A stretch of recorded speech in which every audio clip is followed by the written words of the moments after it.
never wanna drive, never gonna drive. You never wanna drive, never gonna drive. You never wanna drive, never gonna drive.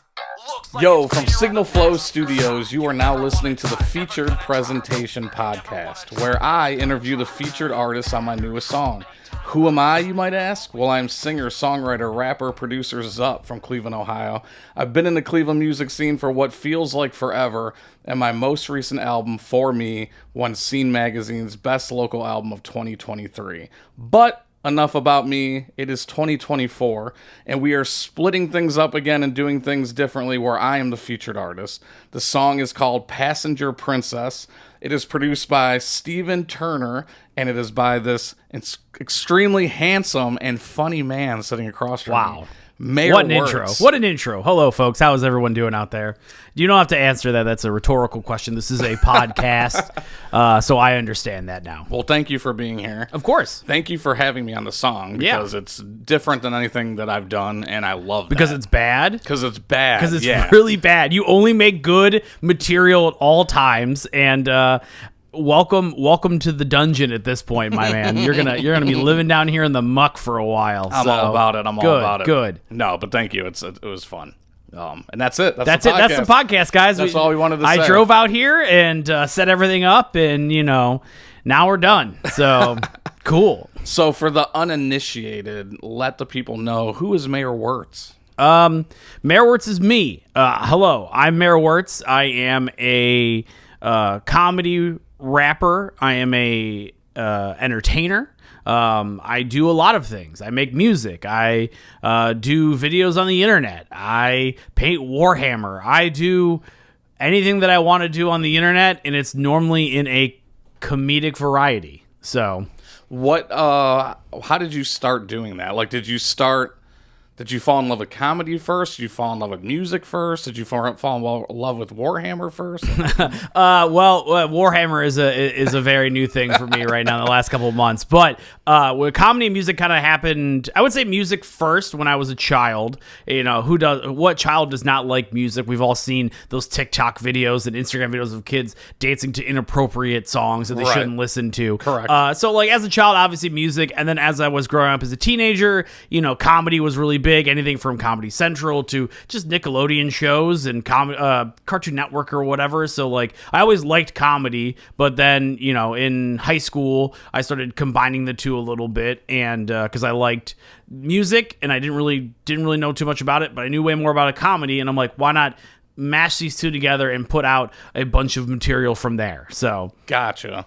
So you're obviously you're a rapper. What were your influences as far as rapping goes, or did you have just musical influences in general that made you want to start rapping that weren't couldn't necessarily be rappers? Well, I think obviously when you're going to public school as a teenager in the early 2000s, Eminem being a big one for everyone, but honestly Weird Al was a huge influence. One, because he was funny, he was making parody songs, but also he is very talented at making rap songs as well. Yeah. Even though they are parodies, he does amazing work, and it's charming, and everyone likes him. And I'm like, wow, that's great. I want to be likable too. I'm a teenager in high school. That's all I want. That's all everyone ever wants their lives, is to be likable in some capacity. Right. Why not just be Weird Al? He's the most likable person in the world. Mm-hmm.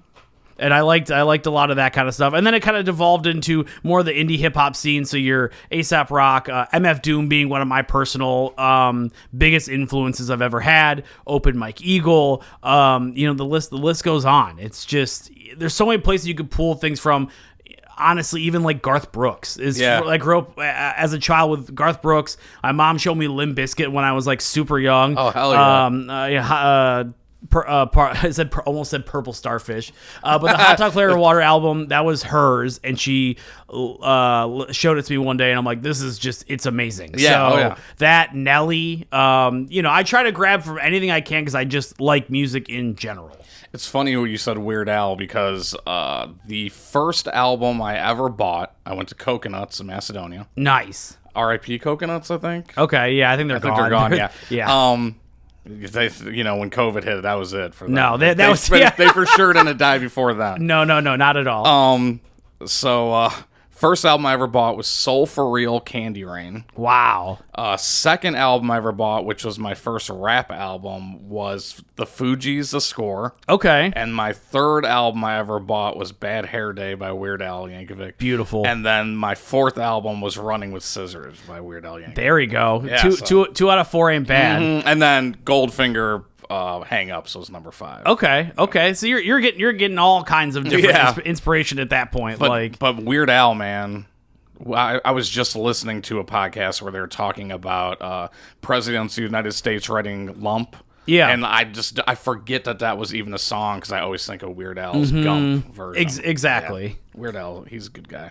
Have you met him? Yeah. He's you guys right here behind door what number the heck? 1. This is why we're in the studio right now. That's so crazy. So that's cool. I love that you're pulling all these different influences and stuff, and it's. I think that's important when you do music. Is like you're pulling from not only what you are making, but what you're not so familiar with at all times. I feel like it's.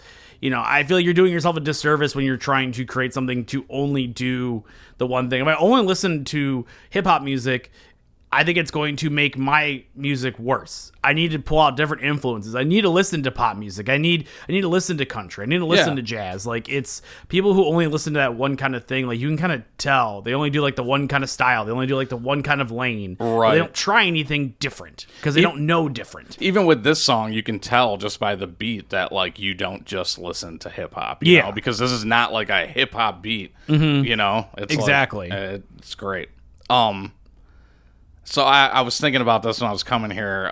Okay. So you and I. Okay. So here's a story between you and I. Okay.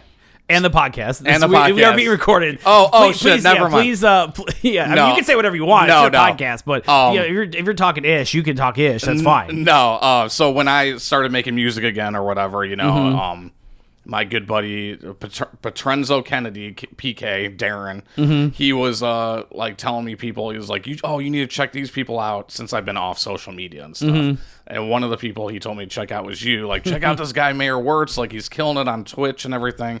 So I did. I started watching your stream and everything, and I started following you. And it was like, whenever you would start streaming was like prime time for me to put on Twitch. That's perfect. So I was like, oh, this is great. So I was watching you stream and we were interacting, and then we like became friends on social media and all that stuff or whatever, right? And I just was like, this guy's awesome.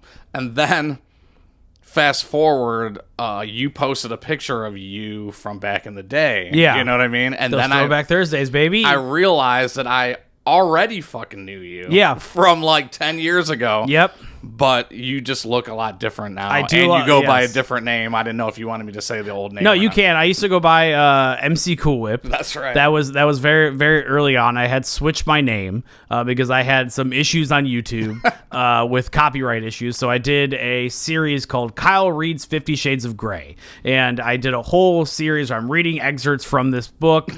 Great, fantastic book. I was in a robe and an ascot and like on my underwear and in front of like a fire at my parents' place. We recorded this whole series. We recorded 2 series.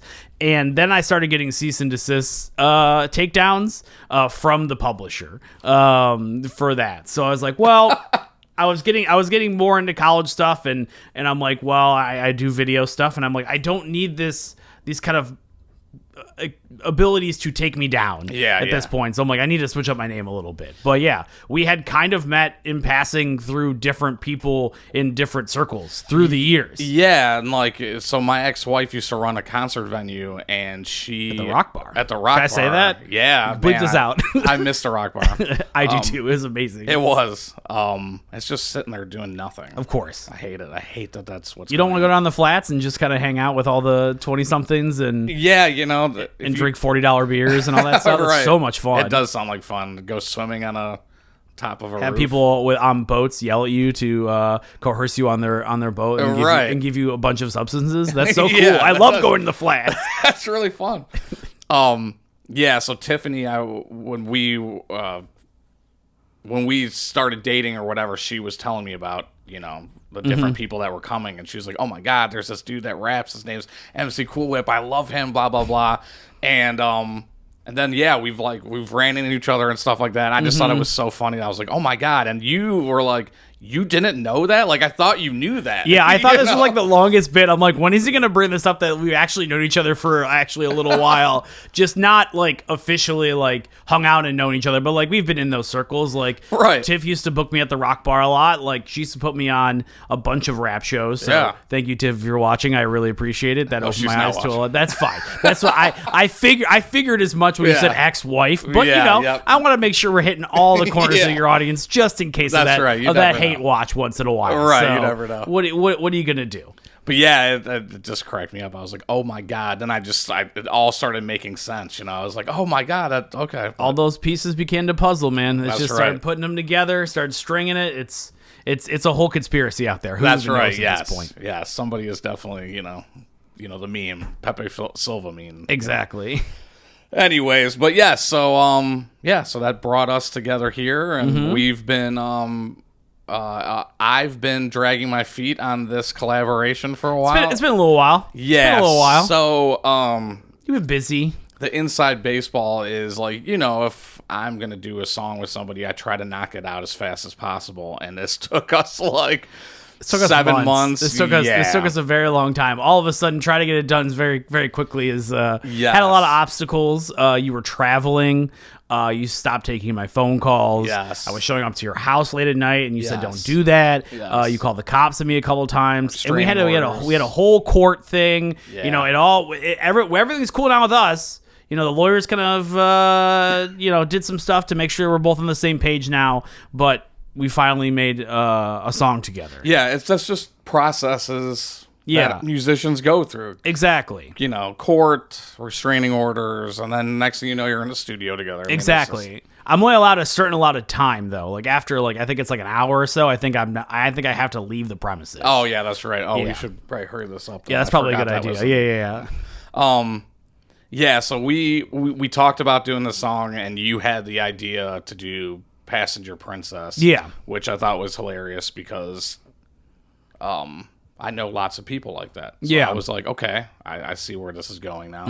What kind of gave you that inspiration to pick like that subject matter? Just for the fact that it is just like they're just that group of people, Yeah, I like the idea.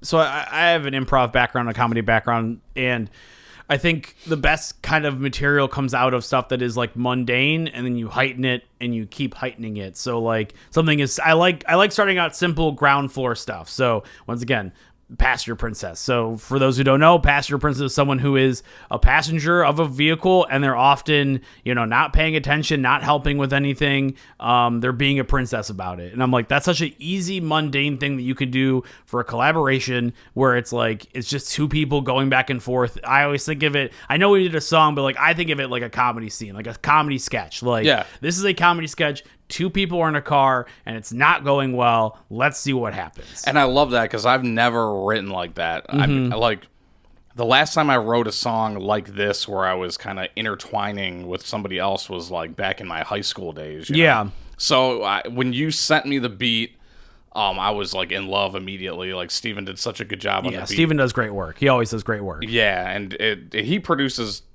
all your stuff or majority of your stuff? He produces pretty much everything I've done. So anything new that has come out lately has been just with Steven. Gotcha. So you sent me the beat, and then obviously I knew what you wanted to do. And I was like, I went into it with like, okay, like, all right, I'll start writing a verse or whatever, you know. And then you had the idea of like, no, I want to like sit down. So I went to your house and we just kind of like put out a spreadsheet or like a Word document. like I'm an accountant, dude. That's yes, exactly. But no, it was great. So like you had this Word document and we just kind of sat there, drank some beers and like just bullshit and was like, what would be funny? What are things that people do? You know, we just started throwing these ideas and you just were typing them down on this this document. And then you kind of split it up where it's like, no, you said if you want to collaborate with somebody, it wants to be like feel like an actual collaboration. Yeah, it's not like I'm buying a feature online. Yeah, I don't want somebody just to hop on a verse or whatever. I want to actually collaborate. Yeah, exactly. And I thought that was really cool. And it was like, you just split everything up. Zup, 4 bars, Wertz, 4 bars, whatever, back and forth. And then kind of just like, these are the ideas we had for this verse. These are the ideas we had for this verse. Yeah. And now go right. But by the time that this verse ends, we should be at this part of the story. Like, I kind of use it with collabing, especially local, because we could do this face to face. I like to use it kind of like a writer's room. So you're kind of just throwing ideas out there, but also you're hitting your story points of a normal story, your 3-act structure. And I think that applies to any kind of story, whether it be a song, whether it be a sketch. You have to hit these certain beats. So yeah, as I said, like we put it all kind of in a spreadsheet a little bit, in a Word document to like kind of flow it. Obviously, like, we weren't holding each other's hands. We're like, hey, by the end of this verse, this is our goal to kind of get to this part of the story. This verse has to be this part of the story, and this has to reference this. Like, that's basically... But I like that, because it makes it... It keeps you in a little bit of a box, but it lets you jump out of it a little bit. Yeah. But it constrains it in a fun way, in my opinion. Because you're like, I need to figure out how to make these 4 bars exactly tell the part of the story that I need to tell, because 4 bars is not a lot to really convey to your audience what you are trying to do, especially in a back and forth like that. And I think that's a big challenge. I love a good writing challenge like this. So. Yeah, no, it was great. Do you always write your songs like that in the same, like, as acts, sort of, when it's just you? Yeah, mostly I would say 90% of the time, unless I'm just doing like a song where I'm just gonna rap a little bit. Yeah. But like when I do songs with Steven, normally how I do that is I write like 2 paragraphs of story, and I'm like, okay, these are the beats that I think would be similar to what I'm looking for. This is what I'm be doing in the song, so maybe we need parts in this, and this. Like, I kind of write it like a script in a certain sense. So I love that. Because my background is more in comedy and writing, but I still think that also like applies to how you structure a song. Yeah, for sure. I was about to mention a song that you haven't released yet, so I'm not going to go there. That's fine. We could hint it a little bit. I like that idea. The one song you sent me that you did perform at your last show. Yeah, so we could talk about it. You know what we're talking about. Yeah, we could talk about Trivia Night for a second. Okay, if you want. That's fine. The way that you structured that was great, because it was just like you were going through a night of trivia, and just the way it ended was perfect. You got us there, and it was like you could visualize the music video in your head. Exactly. It makes a lot of sense. I think like I do some like internal storyboarding a little bit too, of like how I think it's going to work on paper as well visually, because our goal right now is to make a music video for Passenger Princess. Right. I know we're starting to work on that as well. But I think that's I like that approach to a lot of story stuff like that, because at a certain point, me rapping is just like that I'm just being clever, but like I can be more clever by telling you a story within me being also clever. Right. And that's just me, just jerking it on just really pat myself on the back the whole entire time. Yeah, that's basically what it is. It's a hard assignment. No, I love it. So this is where I started dropping the ball, because I wasn't used to writing like this. Yeah. So we had this shared Word document, like we could both access it. Mm-hmm. And so like if I went in there and typed, fuck you, you would see it. Yeah, I would see that. It would be like noted. Yeah, exactly. I started writing my manifesto at one point. I'm like, oh, no, wrong document. Wrong document. Yep. Can't keep doing this. So it was kind of like going back and forth, and you started off and you had the lyrics typed out and everything, and the hardest part for me was trying to get that cadence. Yeah, I don't know if you remember, but I was like, hey, can you send me like a voice note of you just rapping this? Mm-hmm. And then that kind of helped me like figure out how I wanted to come in. Yeah, and I was lucky that I had 8 bars. Like you had the 4, and then I had the 8, and then you ended on the 4. Yeah, so I was able to kind of like go, but you're right, like 8 bars isn't even a lot either. It really isn't. Trying to tell this story, and like, all right, essentially the first verse was, I'm getting ready, you're on your way to pick me up, and then I get in your car. That's the Cliff Notes version of it. Yeah, basically. And then the second verse was like, we're in the car heading to this destination, and we get to the destination. So it was like, damn, how do I fit getting ready and all this stuff, and then hopping in his car without it sounding rushed or whatever the case is? And I think it came out great. Yeah. No, I agree. I think I also especially once again, local collab stuff is like, I do online stuff once in a while, and like that's fun. I like doing that. But, like the local stuff, you can really get nitty gritty into it. And I also like challenging people and being like, because you don't normally do comedy, right? And you don't normally write like this, so it's like, cool. I'm gonna push you a little bit. I always push Steven. He always yells at me about it, where he's like, I've never done a beat like this before, and I'm like, too bad. Yeah, this is what I'm doing, and this is what we're doing, and it's going to work. You're gonna do it, and he's like, I'm gonna do it, and I'm like, and then he does it, and he does it. He kicks. He complains a little bit. It's just understandable, but I like to make sure people are out of their comfort zone a little bit, because I think it helps them explore what they can do, because they have not tried that before. Right. And I can listen to this and listen to my voice on there, and me personally, I can tell that, like, not that I'm uncomfortable, but like I'm like trying to rap. Yeah. Because we had that talk where it was like, why don't we do this where you're saying this to me? I forget what part of the song it was. Yeah. But I think it was like and you're driving 35, you're like, why don't you say this like you're actually like, because I'm just so stuck in this, like, rap it. Yeah. But it's I just like, want to get my verse out. We're having a conversation, like, and that I feel like if I was to do more songs like that, I'd feel more comfortable with it or whatever. I mean, it probably didn't help that I was literally behind you while you were recording, and every time you screwed up, I did poke you with a stick. And I kept making it sharper every time you screwed up. So, that's my bad. We both learned from this experience personally, but I think that's like, it's fun. I like the talky stuff. I think that's always fun, and changed it up a little bit, because I feel like if you're only hearing rap and rap and rap and rap, and it's the same style and cadence and tone, it's like the words get drowned out a little bit. You gotta you gotta play with it. Like you do a lot of your stuff too. It's like you have high energy stuff, low energy stuff. Like it really it makes it a little bit. But the talking stuff, I think, it's so much fun, because that just like brings it back to just pure sketch. Yeah, like, it's just sketch con. Like I think we do like 2 talking parts in this. Yeah, we have the one where the left, and then we have the one at the very end. Which then that took you the longest to record. Yes, because you kept laughing. I could not stop laughing. And I was just feeding you lines. And then I was like, oh, like this, and I would say it, and it would sound so good, and be like, all right, press record, and then I would just be like, a fucking robot. It's okay. I think that's the other thing with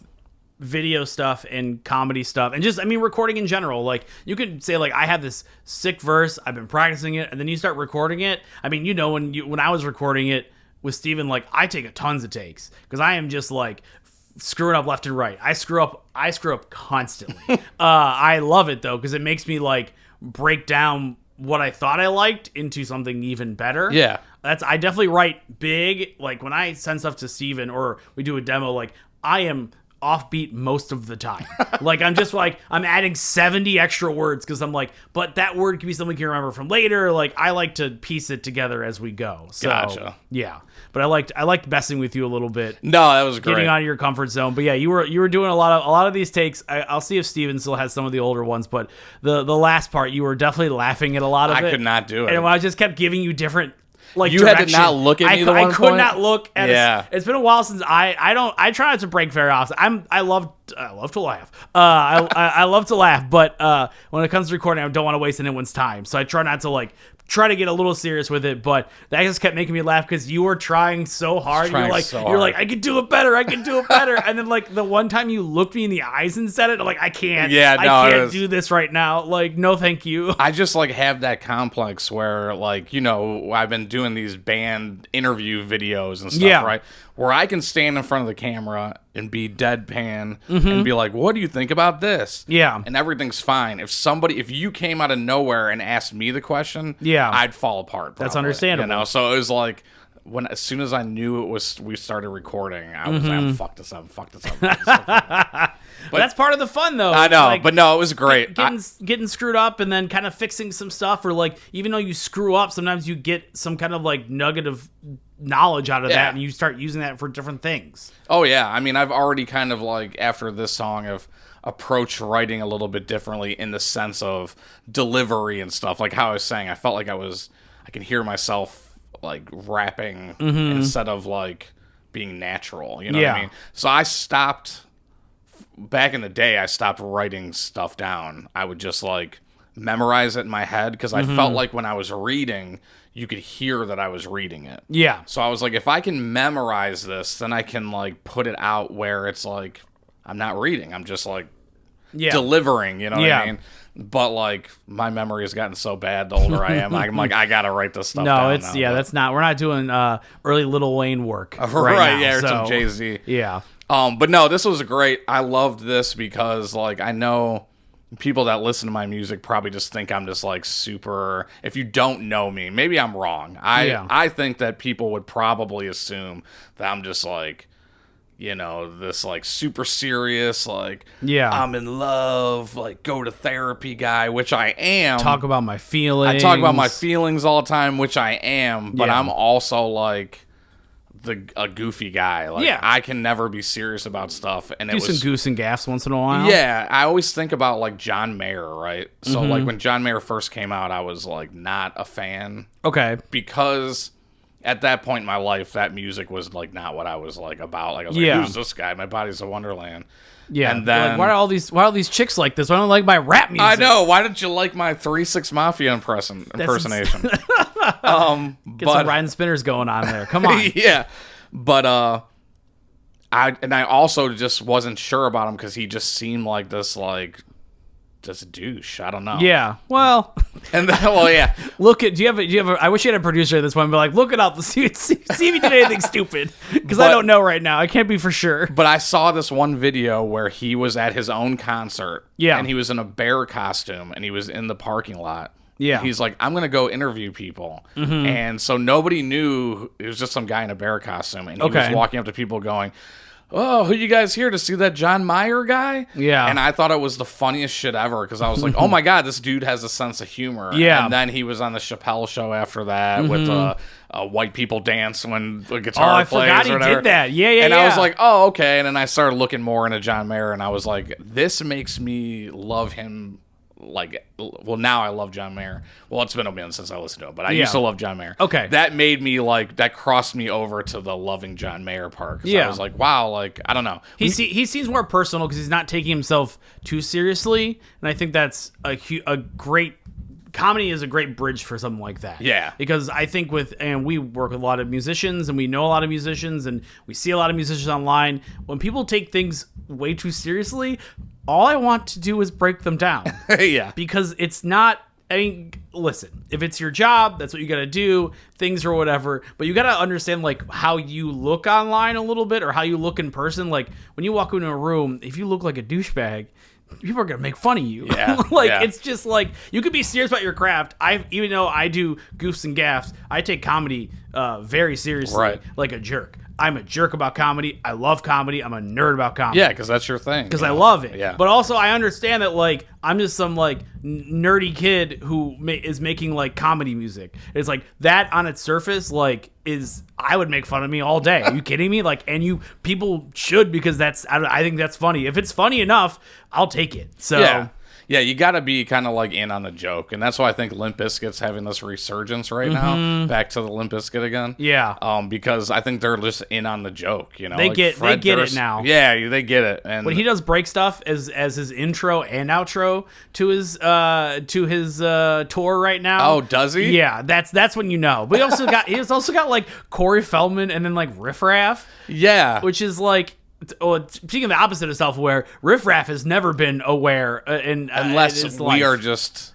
Unless I don't get the ultimate joke that is Riff Raff, because like before, I don't know if you remember, but before COVID, like right as like COVID was about to get bad, he was to play like some place in like Parma, like some like crappy like bar and grill place. Oh my god, I was so excited, and the lockdown happened. I'm like I saw him at Agora one time, and that was terrible. And I'm like, I want to see him at a bar and grill. Yeah, that's what I like. I'm like, maybe he does get it, and I'm like, nah, I don't think he actually does. I think he's just Riff Raff's he's a big stuff. Listener to this show, so come back to Parma whenever you. Yeah, Jody High Roller. Yeah, I didn't mean anything I just said. I like all your animals. I like your verses all the with colors. Action Bronson. Yeah, I like all your colors. I liked when you were doing cocaine. I liked when you were the bodybuilder. I know a lot about you, so you know it is what it is. Yeah.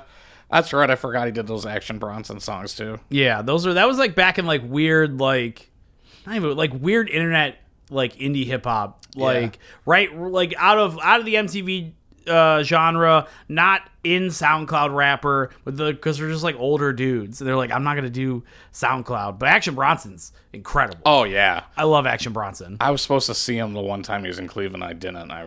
I was at that show. He was throwing out big screen TVs. Oh my god! I'm like, this is amazing. This is so good. The first cookbook I ever bought was the Fuck That's Delicious cookbook by Action Bronson. Hell yeah. He makes some good stuff, dude. He really does. That boy, he knows his stuff. He cracks me up because if you know, like, oh, this song's got Bronson on it, you know you're gonna get hit by lyrics that have something to do with food. You know what I mean? It's gonna be food. It's gonna be NBA stuff. Yeah, and NBA and tons of old NBA stuff. Where I'm like, I don't know any of these people, dude. So I'm like looking because I'm like, obviously, like I want to know what he's talking about. So I'm like, I get most of the food stuff because I watch a lot of food stuff. I cook a lot of food. I get most of what he's talking about. When it comes to the old NBA people, and I'm like. Just whatever, dude. Like, this is going to be a whole essay. I love it. I love Bronson. I might listen to him when we leave today. Ooh, I like that idea. Yeah. All right, so we wrote the song. We finally had it done. Yeah. And then we were talking about the 6 months later. 6 months later. 6 months later, because you had all these things going on. Yeah, so then we scheduled a studio session, and then for whatever reason, I thought it was going to be in the morning. I don't know why. I don't know why you would think someone that had a 9-to-5 job like you. And then I put it, I know, and then I booked something else, which was actually, I could say it now, was the promo videos with me and Lil Bird for Quicksand. Okay. It was that night. Gotcha. And I was like, oh shit, like I already have this like set, like she was involved, Greg was involved. Yeah. And I'm like, oh my God. So then anyways, I screwed that up again. Yeah. So then we had to go back to court. And that was a whole thing again. I've been paying my lawyers for months now. Yeah. It's been costing me a pretty penny. Please stream this song. I'm begging you. I didn't show them the marks on my back from you. So that's fine. You know. That's good. So yeah, we finally got in there, and that's when I met Steven, who was awesome or whatever. And yeah, we got to recording and shit. My old ass, we were out there late that day. I remember. I was like, we're out there real late. I think Rich, my DJ, he texted me something, and I responded, and he was like, "What the fuck are you doing up?" I'm like, "I'm at a studio session." He's like, "Who are you?" Yeah. I was like. Well, yeah, because we do, when Steve and I recorded, it's a process. We like taking our time with it. We like goofing off a little bit. We like talking, catching up. Like, it makes me feel, it's like when I do video work professionally as well. Like, I do that same technique whenever I do video stuff, when I have on-screen talent. Like, you have to make someone comfortable on camera. You gotta have someone comfortable recording. Like, it's a whole process. And that's an art form in itself. Is to get someone comfortable. I've been in a couple situations where people have like cried in front of me on camera because they weren't comfortable, and just like things like that just happen. So like we take our time with that kind of stuff. Also, it is late for me, but I'm like, hey, we're recording a song. I want to make sure it's good. Like out the door, we're not coming back for a second session. Yeah, I will take as long as it takes. Oh yeah, that's how I do things. Like we're gonna do it. I locked the door. I made sure you weren't leaving. It was perfect. No, it was great, and you drove me there, so it was like perfect to the song. Yeah, you know what I mean. So exactly. I was the passenger. You were getting in that zone. You're Daniel Day-Lewising. That's right. That whole situation. You wore the Abe Lincoln outfit for some reason. I don't know why. Yes. But you're like, I'm going to do this just like Daniel Day-Lewis did. And I'm like, he did other films. He did other films. No. He only did, yes. The only film that cares about is Lincoln. Oh, what was the last movie he did? I don't know. I think I feel like I looked him up recently. I'm like, is this guy still alive? This is why you need another producer. It's like, hey, look it up. Tell me what John Mayer did. Tell me what Daniel Day-Lewis did. I need answers right now. I can't think of this. That's season 2 also. I'll get a producer in there. Yeah. It'll be my cat. It'll be Mitty. Aw. But yeah, no, it was great. I thought it was fun. Cause we were just like in the zone, and we were, we were trying stuff. Like we'll usually we like to record all the stuff we know, and then we'll go back and be like, hey, let's try some stuff. Like if we're here, let's try some improv bits. Let's like kind of add some stuff. Let's try some inflection work. Like yeah, because I think you added the stop touching the knobs part there. Yeah, and I think that really helps with just being in the moment, I think, is very important with recording. And Steven's very good about being able to, like, I would hope he is, but like splicing stuff and adding stuff in and taking stuff out when I need it, like just adding all these extra things that I want to make a more complete song. And no one wants to hear a verse, chorus, bridge, chorus anymore. Like, it's, you want to make it a little different. Like, it makes it more exciting. You know, obviously, like, that's just a song structure, and you can change it however you want to see fit. Yeah, I'm all about that. If somebody says no, you have to do it this way, I don't want to do it that way. No, yeah, I want to break out of that structure entirely. Yeah, for sure. If it feels good to do it this way, then I'm going to do it this way. You know?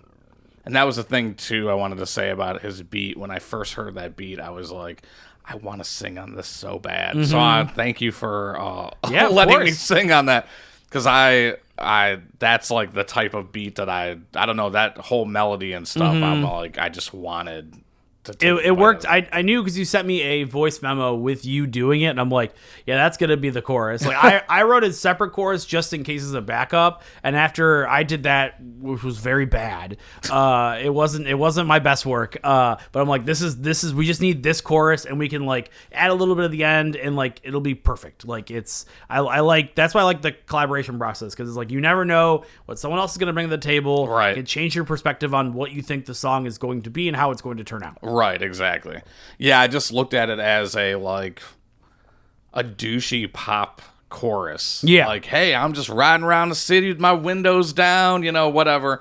But it's like, yeah, that's who I am in this story. Exactly. I'm this, like, passenger princess. And everything's glorious over here. Yeah, you're having the best time in the world. Yeah. You're trying to ask for Wendy's. That's right. You're like vaping. You're looking at your phone, not helping me with directions. That's right. You know, it's perfect. IG stories, man. Yeah, they're very important for social media now. SEO, marketing, IG stories. You got to be posting 7 times a day. So that's true. That's what you got to be doing on the Passenger Princess. Got to be doing work. That's right.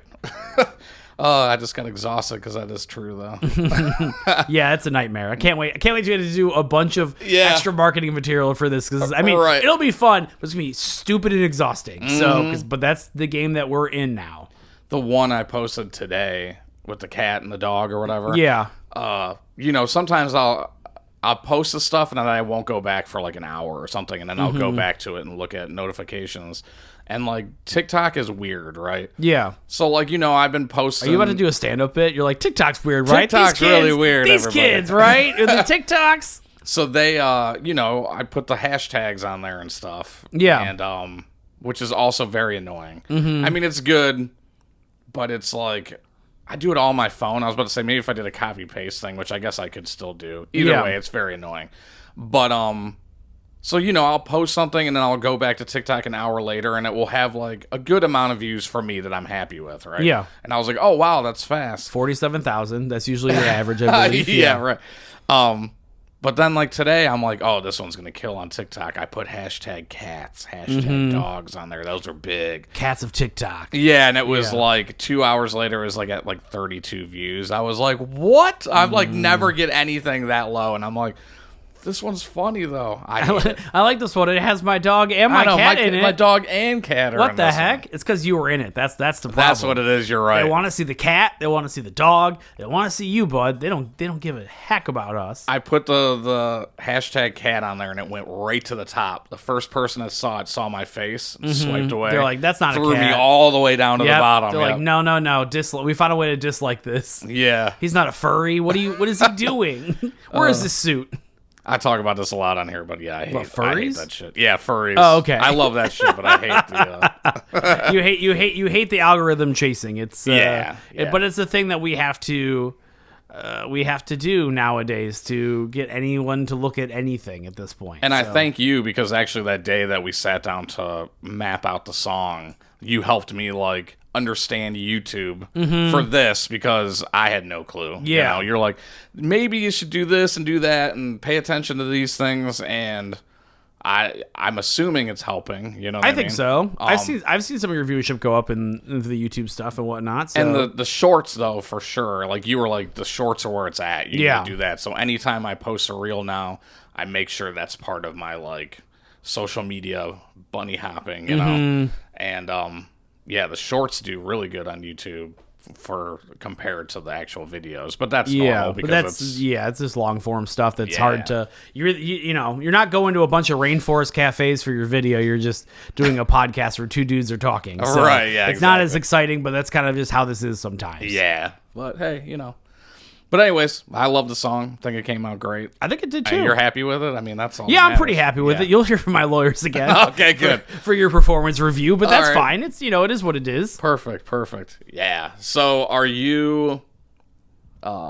Is this going on an album? Or are you working on an album? Or do you not want to say? Or is that another No, lawyer we thing? can totally talk about it. This is a single release. Maybe I'll have it back for the album. We'll see what the lawyers say and see what we can come to. But I am working on an album right now. The Trivia Night song we talked about earlier is part of that album itself. Which is a great song, by the way. yeah, it's My man's singing on the song. it's a different it's a departure because I had been taking vocal lessons for a little while now and trying to expand my horizons musically because I don't know how to sing and I don't know how to read music and I don't know how to play instruments. So all I know how to do is rap and goof a Hell lot. yeah. That's all I know how to do. But I am working on an album. Is that the album name, Rap and Goof? Rap and goof. God, that could be a good good expansion pack for it or something. But we're working on that. Steve and I are working on a full album. I have most of the beats. I'm doing some more recording this week. Obviously, when this comes out, I'll probably record at least 2 or 3 more songs at that point. Nice. I'm hoping to have it out mid next year. That's the goal right now. I work pretty slow.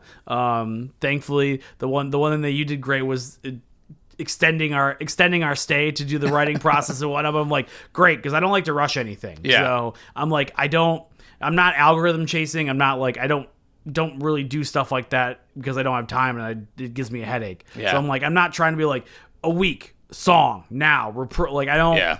That to me, that doesn't make good material. It doesn't make art. You just make content. Yeah. I don't like making content. I like making art. Yep. Granted, it's a song about you pissing me off, but it's still, in my mind, it's still It's your that's art. art. Yeah. It's still art in some capacity. But I think when you put out stuff too fast like that, it's not genuine, and I Right. think that comes through to a certain extent. Obviously, there's everyone going to be exceptions to rules and whatnot. But, Right. But yes, I am working on an album. Steve and I are working on a full-length album. I think like 10 to 12 songs I think we're Nice. gearing towards right now. That's a good number. Yeah, I like that. I don't do albums very often. I like doing singles just because it's easier. As you know, as you're putting out like singles like every month at this point. Yeah, every It's other just- month, but yeah. It's just easy. It's just easier to put out because how we consume media nowadays too is different.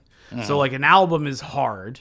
It's hard for someone to be like, I'm going to listen to a whole album today. Look at me go. Yeah. That doesn't happen as much anymore I in hate our it. culture. I truly do hate it. Like, and I am, I'm guilty of that too. Like, I started listening to JPEG Mafia's new album that just came out like last week, and I got about halfway through, and I'm like, I gotta stop. I'll listen to the rest of it later, and I haven't even done that yet. And I'm like, I don't know why our brains just work differently. So. I know. I started listening to Rakim's new album, and I made it halfway, and then started listening to a podcast. And I was like, "What am I doing?" Like, there was probably only 3 songs left. I could've just finished you're like, this, yeah.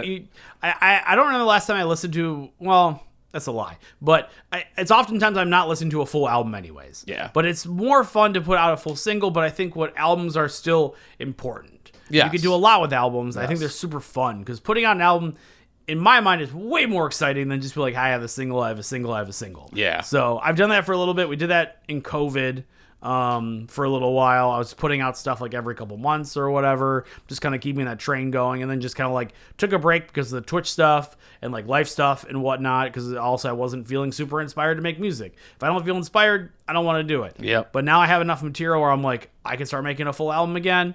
This is cool. That's what I want to do. That's how it's going to go. And we'll see what happens with that. I'm excited for it. I'm excited for it. I mean, you told me another one. This one I will definitely not mention, but you Yeah. told me an idea or something you were writing, and I like belly laughed out loud. Good. At it. It's. I'm ready for that. Good. I'm excited. And I like that. I don't remember what I approach. told you, so that makes it even more exciting. Yeah, I'll tell you off camera. I do like that approach. So, like, do you like to? How am I trying to say this? Words. You finish recording. Yeah. You like a whole game plan going into it. That's kind of like what I did with my album, where it was like I finished it took me like 2 years to record it because I was taking my time, and then I it got mixed. Like I finished in July, and then it was mixed by like August. Okay. And then I sat on it until March of like the next year because I Oh, wow. wanted to like get all this promo stuff for it ready to go and everything, which I was completely underperforming for that. Yeah. Because I did not understand what this world was like, you know? If I could do it now, it'd be different. But Of course. is that how you like to approach things, or do you kind of like, that like, all right, I got this last song to do and I know what the mixing process is, I should probably be good by this date? Or you wait till it's all done and then try to figure it out afterwards? I'll probably wait until it's mostly done before I start like starting to do promo stuff. I try to get everything done in advance as much as I can, so I can start scheduling stuff. I love scheduling things. Same. I love, as for those who don't know, when you record with Zup, he sends you a planner. Yes, the Time Tree app. I will take a picture. The Time Tree app, and he sends you all his available dates and times, which I loved, because I'm like, this is exactly what I do, is I plan and schedule, because my life is busy, your life is busy, we have things we have to do, and I want to make sure that everything, I have serious FOMO in my life, and I love doing things, and that means that I don't always have availability to record and do stuff, because I'm out doing other things, because life is fun. And I like going out and doing shit. So and you do be doing the shit. I do be doing the shit. I do. We did a wing crawl this past weekend. I was up and down Lakewood eating chicken wings and drinking. So yeah, I'd be doing stuff. Hell but yes, yeah. I love the scheduling process, and I think getting most of that stuff done, because like I'm a video guy at Trade as well. So like we try to do music videos when we can. We want to do music video for Passenger Princess. Like everything needs to be scheduled out a little bit. So we're not like 18 anymore, and you can't just be like, hey, what are you doing tomorrow at noon? We're doing a music video for 36 hours. That's not how I do things. I try to keep everything at least 2 months in advance. Try to have an idea of what I want to do. Yeah. Okay. I think that's just it's just nice, because you never know what's going to happen. Something could happen in your life. Something could happen to other people. Like you never know. Yeah, I agree. Yeah, I like the whole scheduling out thing too, obviously, like you just said. My buddy Vino, he'll send me texts and I'll be like, what's your schedule looking like for July? Because I need you to come over and do something, and I'll send it to him, and then he'll be like, how about Tuesday the 8th or whatever? Yeah. It's just funny. That's just my reputation now. But. It's a good thing to have, because we're busy. Yeah. It's just you need to be able to schedule stuff, because it shows that you are prioritizing your life, but also not like screwing up anything. And I think that's important. Oh man, Alicia, she is like, I saw you added 3 more things to the calendar today. Oh God, because we have a shared calendar. Yeah. It's like, sorry. It happens. Yeah, I try to. At least she knows what she got into. Yeah. So like, sorry. It's important. We do this. My wife Ash and I do the same thing. We do. Every week, we kind of have like a little powwow, and we're like, what's going on for the week? What is Kyle doing? What dumb thing is Kyle doing? For a while, I said, I'm doing a dumb podcast for idiots. That's and right, yeah. She's like, cool, Monday it is. I'm like, sick, Monday it is. So, yeah, I think it helps with our significant others. It helps with planning. Life gets in the way. We're older now. It's kind of how we have to do I just feel better doing it. It makes my brain feel better. It does. I don't like not knowing something. Yeah, some people will look at stuff and get really overwhelmed. I'm like, no, this is great. This organization is great right here.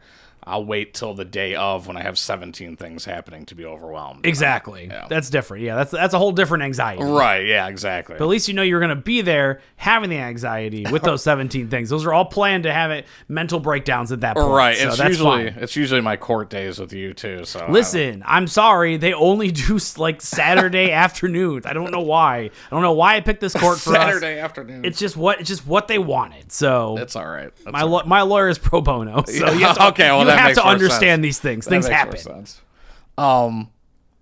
So before we wrap it up here, you were talking about Twitch and everything like that. And I have to say this, that your Twitch streams were fucking great, because thank you. Anytime somebody would sub to you or whatever it was, like, you had different videos that you would play. You've mentioned being a video guy here, but it was so unique and it was so funny. Yeah. And it was like never the same thing. You had like a bunch in the can. You know what I mean? I think I have over like 100 videos. That's ridiculous. At least. How did 100. you have did you just have like a Stream Deck. Yeah, Stream Deck. Thank so you. for those who don't know, there's this device has a bunch of buttons on it, usually like a control panel, and every time someone does something to my stream, I will play a video to reward them for giving me money or subscribing or doing something that I like. I'll play a video for them, and they're all videos that I've done over the years, which is fun because you can see like my evolution of hairstyles and beard styles and clothing options and whatnot, and we just accumulated over the years. I love those videos; they're so much fun, and I never see anyone doing them. Me neither. You're the so only. Easy. It's like I saw one person do one video of it, and then that was it. I'm like, it's so. We have phones. Yeah. Everyone's got a. You're on your webcam. Like, just do a video. It's not hard to do.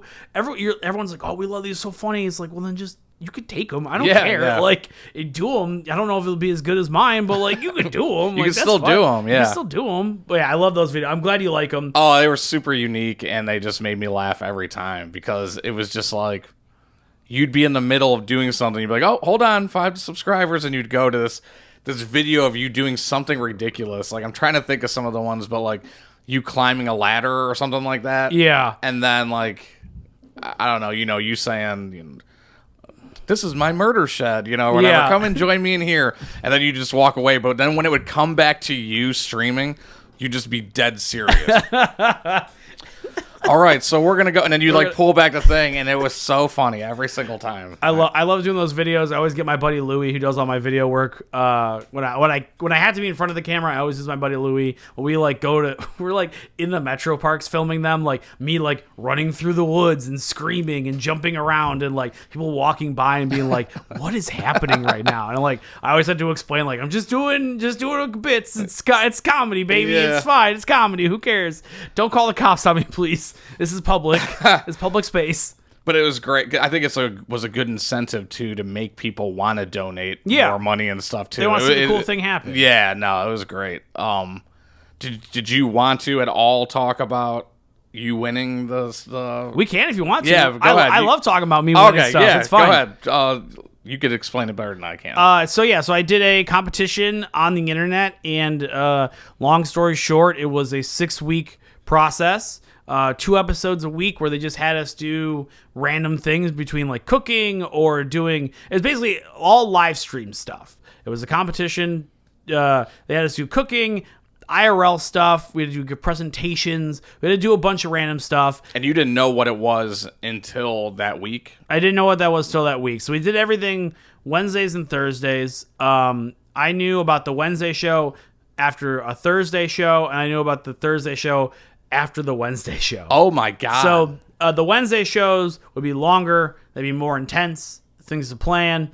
The Thursday show, you had like a day to do it. So it's kind of like they wanted more improv stuff like that. Which is great. Which that weeds people out. Exactly. Because too much planning and people start pulling people that they know and they start, overproducing stuff. Yeah. Anyways, so the finals happened, and then I ended up winning like $50K, which was awesome. Which is awesome to see. They flew us out to Vegas. We had 2 more shows there. The first show was like a non-elimination show. They're just happy they're all there. And the last show was a talent show. They're like, you have 10 minutes to do whatever you want. Whatever you want, that's legal, and we'll give you $1,000 to help produce whatever you need. And the one thing I didn't do on the show, I've been showing all my talents off for weeks, doing cooking and doing like comedy bits and like doing Healy tricks, like doing a bunch of dumb stuff that I already know how to do. I've never like once mentioned music, none of that stuff. Yeah. So they sat me down in a call and they're like, hey, we're going to do this. You need to have 10 minutes. They're like, do you have any ideas? And I'm like, I'm going to send you 2 songs. And I'm like, I did these. Can I do these? And then 10 minutes later, they come back and goes, yeah, you can do those. That's fine. So I paid a buddy of mine to help me do graphics because they let me do graphics on screen. That's right. And then I rapped my face off for 10 minutes doing a song about chicken wings and a song about dad life, which are personal favorites of mine. Great live material. They are great live material. You can find those on Spotify, Apple That's Music, right. Anywhere you stream music. And music videos, too. You can see me eat chicken wings in a chicken wing fight club. It's perfect. But yeah, so I did that, and they were blown away. and then they gave me $50,000. That was awesome. And then the IRS took a big chunk of that. Yeah, that was not awesome, probably. I have never been so upset sending someone money in my entire life. And they didn't vote for me. They didn't participate. They didn't help me with any of that stuff. And they're like, hey, how would you take like, I don't know, $13,000? That's fine. Who cares? We're the IRS. You didn't really during that, did you? That's fine. Who cares? That's not gonna help you with bills or fix your house up or anything. But that was a blast, and that was all on Twitch, and that was a delightful 6 weeks of pure I can't believe pain. that was 6 weeks. Yeah, That's crazy. it was nuts. And halfway through, I went to go visit my buddy in Florida because we had planned a trip down there to go see him and go to Universal. So I was like on the plane there and back and at his house, like also planning stuff. So I flew in. I didn't get home till like Wednesday morning at like 1 or 2 in the morning, and then got up after like 4 hours of sleep and just like prepared all day for the rest of the stuff. Like I was in it. It was stressful. I've never been so stressed in my life. But it paid off though. You know what I mean? Yeah. Like you won the competition. You won all this money too. Yes. On top of that. Mm-hmm. But like it just goes like that's like proof that planning and scheduling or whatever the case is that will it'll pay off. Yeah. You know what I mean? I agree. Yeah, I think that helps a lot. The planning. My wife was very kind to me during those times because I was very stressed. I was very freaking out all the time. She definitely helped with that as well. So I give her a little bit of props to that. But I did the comedy. I did the goofs. I did the goofs. Yeah. That was quite a interesting gauntlet of things because when you're on Twitch, you normally do things. You normally do like one thing. You're normally like, oh, I'm going to play this type of video game or this specific video game, or I'm going to do this one kind of thing. Right, like Sea of Thieves. You're a Sea of Thieves streamer. Yeah, I love Sea of Thieves. I love looking at the water.